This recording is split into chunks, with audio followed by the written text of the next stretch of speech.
커피의 향과 또 맛이 참 좋습니다. 오늘은 청년부 김희선, 김희주 자매가 운영하는 히카페에 왔습니다. 은은한 커피 향기와 그리고 달콤한 빵이 우리의 마음을 평안케 하고 작은 행복을 주는 것 같습니다. 오늘 하루 30분 예배는 진한 향기의 커피처럼 우리의 삶도 하나님의 말씀이 진하게 또 녹아지고 또 전파되는 은혜의 날이 되기를 소망합니다. 하나님께서 오늘 우리에게 주신 말씀은 요한복음 6장 60절부터 71절까지 말씀입니다. 제가 봉독하겠습니다. 제자 중 여럿이 듣고 말하되 이 말씀은 어렵도다. 누가 들을 수 있느냐 한데 예수께서 스스로 제자들이 이 말씀에 대하여 수군거리는 줄 아시고 이르시되 이 말이 너희에게 걸림이 되느냐? 그러면 너희는 인자가 이전에 있던 곳으로 올라가는 것을 본다면 어떻게 하겠느냐? 살리는 것은 영이니 육은 무익하니라. 내가 너희에게 이른 말은 영이요 생명이라. 그러나 너희 중에 믿지 아니하는 자들이 있느니라 하시니 이는 예수께서 믿지 아니하는 자들이 누구며 자기를 팔 자가 누구인지 처음부터 아심이러라. 또 이르시되 그러므로 전에 너희에게 말하기를 내 아버지께서 오게 하여 주지 아니하시면 누구든지 내게 올 수 없다 하였노라 하시니라. 그때부터 그의 제자 중에서 많은 사람이 떠나가고 다시 그와 함께 다니지 아니하더라. 예수께서 12 제자에게 이르시되 너희도 가려느냐? 시몬 베드로가 대답하되 주여 영생의 말씀이 주께 있사오니 우리가 누구에게로 가오리이까? 우리가 주는 하나님의 거룩하신 자이신 줄 믿고 알았사옵나이다. 예수께서 대답하시되 내가 너희 12를 택하지 아니하였느냐? 그러나 너희 중에 한 사람은 마귀니라 하시니 이 말씀은 가롯 시몬의 아들 유다를 가리키심이라. 그는 12 중에 하나로 예수를 팔 자라라. 2011년 새해가 시작되면서 사람들마다 각자 이루고 싶은 소망들이 한 가지씩은 있을 것입니다. 하지만 사람들은 얼마 지나지 않아 금세 자신에 대한 공허함을 느끼게 됩니다. 현재의 나의 모습과 미래에 되고 싶은 그 사이에서 큰 간격이 있음을 발견하기 때문입니다. 마음속으로는 미래에 대한 기대와 소망이 있지만 그것을 가능하게 하는 환경도 능력도 내게는 없다고 생각하기 때문입니다. 결국 새로운 도전 앞에 자기 변화의 삶을 살지 않게 됩니다. 그래서 대부분의 사람들이 자신에게 익숙한 과거의 모습으로 살아갑니다. 안타깝게도 현재의 모습과 미래의 소망에 대한 간격이 좁혀지지 않게 되는 것이죠. 그리스도인들조차도 이와 같은 모습으로 살아가는 경우가 참 많습니다. 본문에 나오는 제자들도 그랬습니다. 예수님을 따랐던 수많은 무리들과 제자들은 예수님께서 보여주신 기적과 가르침에 놀라워했습니다. 그래서 예수님께서 가시는 곳마다 무리들이 따르고 사람들이 모여들었습니다. 하지만 그들은 영적인 것에는 관심이 부족했습니다. 지금 당장 자신들이 고통스러워하는 육체의 문제를 해결하는 데 있어서 예수님이 필요했던 것입니다. 그래서 예수님을 유대인들의 왕으로 세우려고 했습니다. 예수님께서 로마에 대항하여 혁명을 주도할 지도자가 되어주기를 바랬습니다. 38년 된 병자를 고치시는 예수님, 5천 명을 빵으로 먹이신 예수님, 바다 위를 걸으시는 예수님은 강력한 왕이 될 수 있다고 생각했습니다. 그래서 제자들은 예수님의 죽음에 대해서는 상상하지도 못했습니다. 살을 찢기시고 피를 흘리시며 십자가의 죽음을 통해 영생을 주시는 예수님의 계획에는 관심이 없었습니다.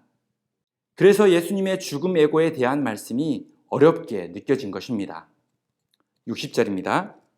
제자 중 여럿이 듣고 말하되 이 말씀은 어렵도다. 누가 들을 수 있느냐 한데 여기에 나오는 제자는 12 제자만을 말하는 것이 아닙니다.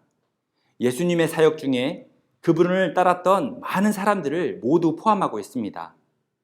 제자라고 불리우는 많은 사람들 중에는 예수님의 말씀이 어려워서 떠나는 사람들이 생기기 시작했습니다. 왜 그들은 예수님의 말씀이 듣기 어려웠을까요? 예수님께서 죽음을 예고하는 말씀을 믿지 않으려 했기 때문입니다. 예수님의 말씀은 그들에게 충격과 도전을 주었지만 그들은 그 사실을 받아들이지 않았습니다.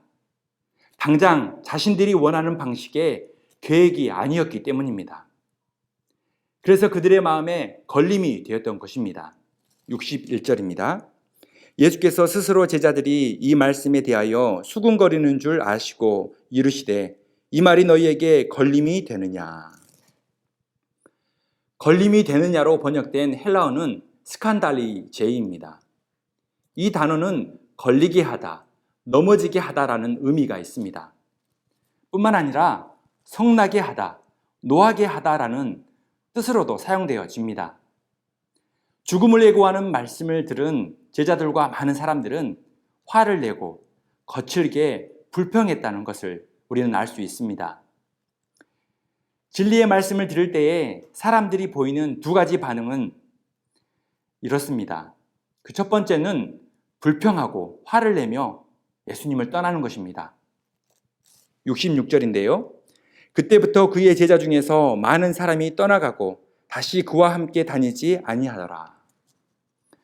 당장 이해되지 않고 익숙하지 않아서 내게 주신 말씀으로 받지 않는 것입니다. 그래서 주님의 말씀에 불순종하고 주님을 멀리하게 되는 것입니다. 결국에는 가롯 유다처럼 육적인 관심에만 머무르며 영적인 생명력을 경험하지 못하게 되는 것입니다. 말씀을 들을 때에 우리의 두 번째 반응은 말씀을 진심으로 받고 그 말씀에 순종하여 주님과 동행하는 삶을 사는 것입니다. 마치 시몬 베드로와 같은 반응입니다. 68절인데요.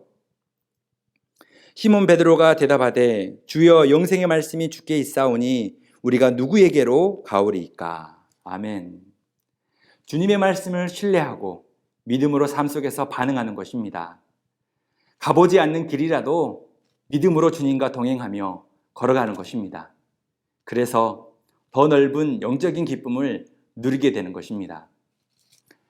사랑하는 성도 여러분, 믿음의 성도들은 주님의 새로운 말씀과 부르심 앞에 믿음으로 순종하며 따라가야 합니다.